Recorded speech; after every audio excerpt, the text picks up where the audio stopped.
Break के बाद एक बार फिर से आप सभी का स्वागत है और इस वक्त की बड़ी खबर आपको इलाहाबाद से बता देते हैं, जहां पर उपचुनाव को लेकर के प्रशासन ने तैयारियां पूरी कर ली है।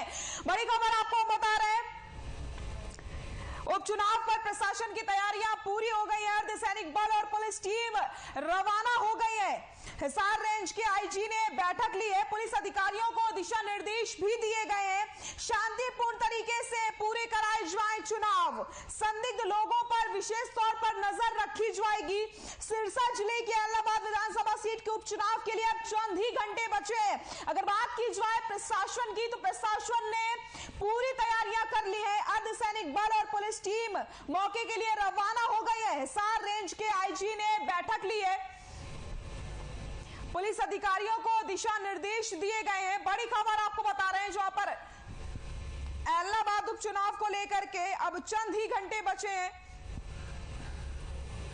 पुलिस अधिकारियों को दिशा निर्देश दिए गए हैं। प्रशासन ने अपनी तैयारियां पूरी कर ली हैं।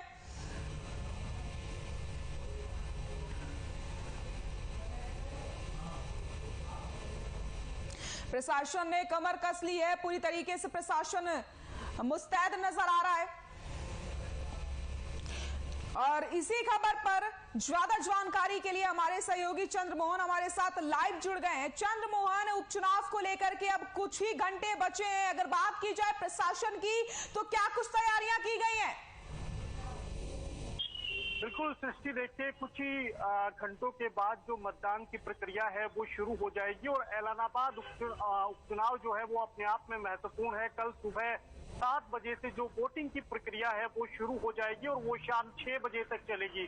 हम बात करें तो जो प्रशासन की तैयारियां हैं, अगर उनके बारे में बात करें तो तमाम तरह की जो आवश्यकताएं हैं उनको पूरा किया गया है। कुल 211 पोलिंग बूथ उस चुनाव के लिए बनाए गए हैं, जिसमें 121 जो पोलिंग बूथ हैं उनको संवेदनशील और अति संवेदनशील श्रेणी में रखा गया है और साथ साथ वहां पर जो लोकल पुलिस है उसके साथ जो अर्धसैनिक बल है उनकी तैनाती भी की गई है। तो पूरी जो तैयारियां हैं जो एक उपचुनाव को संपन्न कराने के लिए जरूरी रहती हैं वो पूरी तैयारियां कर ली गई है। जो पोलिंग पार्टियां हैं उनको रवाना कर दिया गया है और तमाम तरीके की जो तैयारियां हैं जो प्रशासन के स्तर से की जाती हैं चुनाव के दौरान, तो वो सभी तैयारियां पूरी कर ली गई है। और जो उपचुनाव है वो अब कुछ ही घंटों के बाद जो है उसकी जो वोटिंग है वो शुरू हो जाएगी। कल सुबह 7 बजे जो वोटिंग की प्रक्रिया है वो शुरू हो जाएगी और शाम 6 बजे तक वोटिंग की प्रक्रिया रहेगी। कुल 1,86,000 मतदाता कल उपचुनाव में मतदान करेंगे और जो अलग अलग प्रत्याशी पार्टियों के खड़े हैं उनका जो भाग्य है वो तय करेंगे। सृष्टि, बिल्कुल चंद्रमोहन, अगर बात की जाए बूथों की, तो 211 बूथ बनाए गए हैं, जिसमें 121 अति संवेदनशील और संवेदनशील की श्रेणी में रखे गए हैं। इसको लेकर के प्रशासन की तरफ से क्या कुछ इंतजाम किए गए हैं? देखिए कुल 211 पोलिंग बूथ है और 121 जैसे कि आपने खुद बताया है 121 अति संवेदनशील और संवेदनशील श्रेणी में रखे गए हैं। तो यहाँ पर कुछ अन्य जो प्रकार की जो तैयारियां हैं जो सामान्य पोलिंग बूथ में नहीं होंगी। अर्धसैनिक जो बल होते हैं उनकी तैनाती की जाएगी। लोकल पुलिस तो वहां रहेगी ही, लेकिन जितने भी अर्धसैनिक बल हैं उनकी तैनाती वहां की जाएगी। डिमांड जितनी वहां पर है, आवश्यकता जितनी वहां पर है, उस हिसाब से मुस्तैद वहां पर सैनिक किए जाएंगे, जवान किए जाएंगे, ताकि शांतिपूर्ण तरीके से जो चुनाव की प्रक्रिया है वो संपन्न हो सके। तो बिल्कुल प्रशासन के स्तर से तमाम जो तैयारियां उपचुनाव को संपन्न कराने को लेकर की जानी है वो सभी संपन्न हो गई हैं और अच्छा एक उपचुनाव हो, पूरी तरीके से संपन्न जो है शांतिपूर्ण ढंग से उस उपचुनाव को कराया जा सके, इस तरह की तैयारियां प्रशासन के ओर से की गई हैं।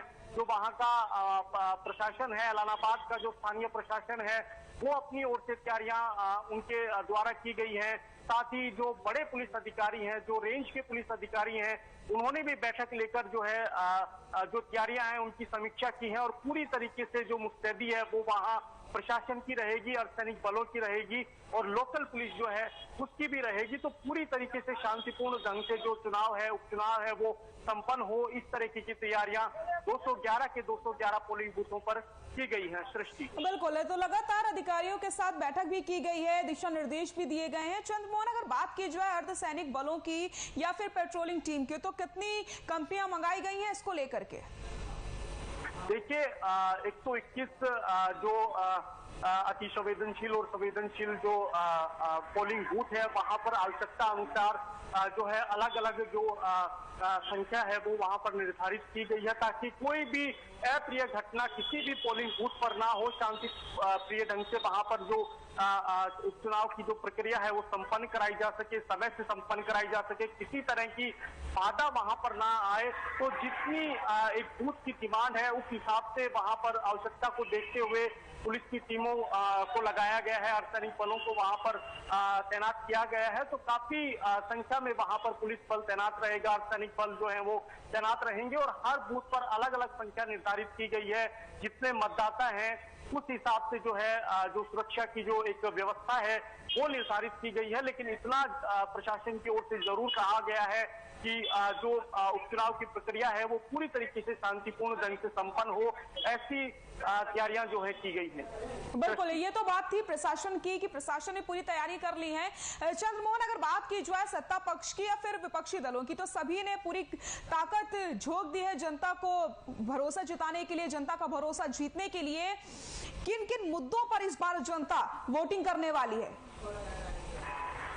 देखिए, एलनाबाद उपचुनाव अपने आप में महत्वपूर्ण है क्योंकि किसान आंदोलन से ये उपचुनाव जुड़ा हुआ है। वहां के जो विधायक थे अभय सिंह चौटाला, उन्होंने जनवरी के अंतिम सप्ताह में इस्तीफा दिया था। जो कृषि बिल है उनके विरोध में अपना इस्तीफा जो है विधानसभा को भेजा था और उसके बाद जो है क्योंकि विधानसभा का जो नियम है 6 महीने के अंतराल के बाद चुनाव कराना होता है, उपचुनाव कराना होता है। लेकिन कोविड की जो दूसरी लहर थी वो इस बार प्रभावी रही थी, जिसके चलते थोड़ा डिले इसमें जरूर है। लेकिन अब कल मतदान की प्रक्रिया होगी और जो सत्ता पक्ष है, विपक्ष है और तमाम जो उम्मीदवार हैं वो पूरी तरीके से उन्होंने अपनी ताकत झोंकी है। पूरा चुनाव प्रचार का एक दौर चला है। तमाम बड़े लीडर्स जो हरियाणा के हैं, चाहे विपक्ष की बात करें या सत्ता पक्ष की बात करें, तो अपने अपने स्तर से तमाम पार्टियों ने वहां पर अपना जो दम है, राजनीतिक ताकत है, उसको प्रदर्शित किया है। और जो वहां पर अगर हम राजनीतिक तौर पर देखें तो हमेशा देखने को मिला है एलनाबाद सीट पर INLD इंडियन नेशनल लोकदल का वहां पर दबदबा रहा है। और इससे ये भी पता चलेगा कि क्या किस रूप में, क्योंकि इस्तीफा किसान आंदोलन के समर्थन में और कृषि बिलों के विरोध में दिया गया था, तो इस उपचुनाव में हार जीत से ये भी साबित होगा कि वहां के जो लोकल जो वहां की जनता है वो किसान आंदोलन को और जिस तरह से जो इस्तीफा दिया गया वहां के विधायक द्वारा, उसको किस रूप में देख रही है। बिल्कुल चंद्रमोहन, सही कहा आपने। तो उपचुनाव को अब कुछ ही घंटे बचे हैं और लगातार जो प्रशासन है वो पूरी मुस्तैदी के साथ लगा हुआ है। चप्पे चप्पे पर निगरानी रखी जा रही है। चंद्रमोहन, बहुत बहुत शुक्रिया आपका तमाम जानकारी के लिए। तो हम बात कर रहे हैं एलनाबाद विधानसभा की, जहां पर कल चुनाव होने हैं और कुछ ही घंटे बचे हैं चुनाव को लेकर के। बात की जाए अगर प्रशासन की, तो प्रशासन पूरी मुस्तैदी के साथ चप्पे चप्पे पर अपनी नजर बनाए हुए है। 211 बूथ बनाए गए जिसमें से 121 बूथ अति संवेदनशील और संवेदनशील की श्रेणी में रखे गए हैं और 121 बूथों पर पूरी नजर प्रशासन बनाए हुए है। बुलेटिन में फिलहाल के लिए इतना ही। नमस्कार।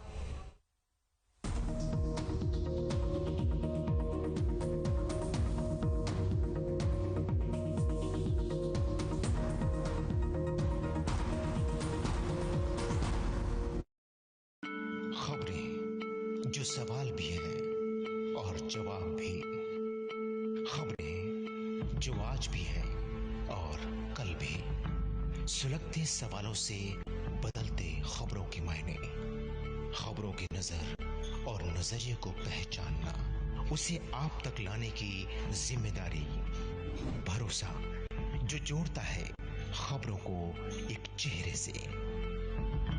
नमस्कार, मैं हूं सुंदर सोलंकी और अब आपकी आवाज नहीं होगी अनसुनी। हर खबर हरियाणा, मारी खबर मारा चैनल। खबरें जो जोड़ती हैं आपको देश दुनिया से, खबरें जो आपकी आवाज पर टकराती है शासन प्रशासन से, खबरों के तेवर, रफ्तार और सच को लेकर आ रही है आपके बीच। हर वो खबर जो जुड़ी हो आपसे, गांव की गलियों से सत्ता के गलियारे तक। आपकी आवाज बनेगी हमारी मुहिम।